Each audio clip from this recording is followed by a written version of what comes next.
Welcome back. With me now is Democratic lawmaker from California, Congressman Ted Lieu. He is the vice chair of the House Democratic Caucus.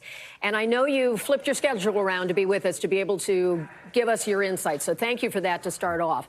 What was your reaction when you saw the video and heard what happened to Senator Padilla at that news conference with Secretary Noem? Thank you, Kelly, for your question. House Democrats have been standing up and fighting back against the lawless actions of ICE in detaining U.S. citizens, deporting children, some of whom are U.S. citizens, and stripping asylum seekers who are here legally seeking asylum of their rights. And now they escalated by forcibly taking down Senator Padilla. Why? Because he dared to ask questions of Secretary Noem. Why is Secretary Noem afraid to answer questions? Let me give you a little bit of the response from a spokesperson for Secretary Noem about this episode. And the statement goes like this. It says, Senator Padilla chose disrespectful political theater and interrupted a live press conference without identifying himself or having his Senate security pin on his lapel as he lunged toward Secretary Noem. Mr. Padilla was told repeatedly to back away, and he did not comply with officers' repeated commands. The Secret Service thought he was an attacker, and officers acted appropriately. So what is your response to this? We all saw it play out. He was not in the suit and tie we would see around Capitol Hill. I did not see the pin, which you have the pin on your lapel there. There's a different one for senators. But he did say, I'm Senator Padilla. What is your reaction to how they've characterized it? DHS spokesperson is lying. And that should not be surprising because the Trump administration lies all the time. This incident happened in the federal building in my district. To get into that federal building, there's immense security, and you go through all sorts of security checks. So people who are in that room have already been checked by security. And as you noted, Senator Padilla identified himself. And if American people are watching this and are upset, I urge you to righteously exercise your right to peacefully protest, righteously exercise your right to monitor ICE agents who are hiding behind masks, and righteously exercise your right to freedom of speech and freedom to assemble. That's how we take our country back. We understand that Senator Padilla and Secretary Noem did have an opportunity to speak behind the scenes. I haven't heard exactly what that conversation's been about. Do you hold her responsible, or do you think these officers were sort of engaged, and once they began to detain someone, they just kept going? You know, we don't really know what was in their minds and if they recognize Senator Padilla, even though he is the senior senator from California. We don't know if they are from California. What is your sense of who should be accountable for this moment? I hold Donald Trump and the Republicans that enable him directly responsible for creating a culture of fear, for separating children from their parents, for making America not America anymore because of their lawless actions they've engaged in. And I want to note that the American people rising up and peacefully protesting is working. Today, Donald Trump posted on social media that he's reversing part of his mass deportation policies against the agriculture industry as well as the leisure and hospitality industry. And so what the American people are doing and standing up and making our voices heard is working. Donald Trump is backtracking. Trump, again, is chickening out.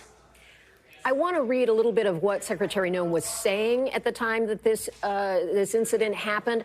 She had been speaking for a few moments, and she said that we're here, staying behind here to liberate this city from the socialist and the burdensome leadership that this governor and that this mayor, referring to Newsom and Bass, have placed on this country and try to insert into that city. So when she uses the word liberate, and these are, of course, democratically elected officials in one of the largest states we have. She uses the word liberate. How did that strike you? Do you think that might have prompted Senator Padilla to interrupt? Secretary Noem is living in a fantasy world. California, under the leadership of Gavin Newsom and mayors like Mayor Bass, we are now the fourth largest economy in the world. And what we see in California is a thriving economy. And we have lots of people from all different places in the world making the state a great state. And Secretary Noem couldn't deal with answering questions with Secretary Padilla, and DHS forcibly assaulted him and took him down. That's completely unacceptable. Before I let you go, I realize you're in D.C. You're not on the ground in California to assess what's happening right this minute. But what are you hearing from your district office about how you would characterize the protests that are happening now? We're several days into it. The people who are protesting peacefully are doing what they can under the U.S. Constitution. They're absolutely allowed to do that. Looting, burning cars, destroying property are crimes, and if you engage in that, you will be prosecuted. And I want to note, all these peaceful protests in L.A. and across the country are working. Donald Trump, based on a new Associated Press poll today, is at 60% disapproval. What Donald Trump is doing is not popular, and make sure that people go out and peacefully protest. That is how we take our country back. Do you think the curfew has helped to turn the temperature down at all? Yes, and I want to know, this curfew is for a 1 square mile area, because most of L.A., the people are protesting peacefully, and I commend Mayor Bass for what she's doing in this 1 square mile area to make it better. And L.A. is a very sprawling city and county. We know that.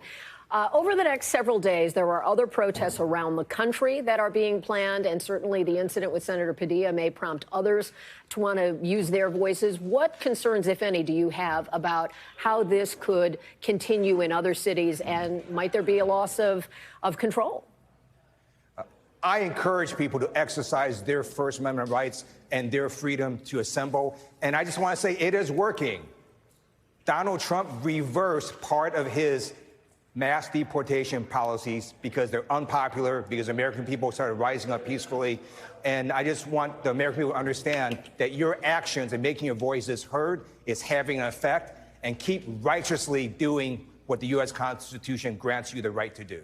And Congressman, we talked about that change from the president in an earlier segment before you were on, and we seemed to get mixed messages. The president clearly said changes are coming. He acknowledged the hotel, hospitality, and farm community businesses that have been affected.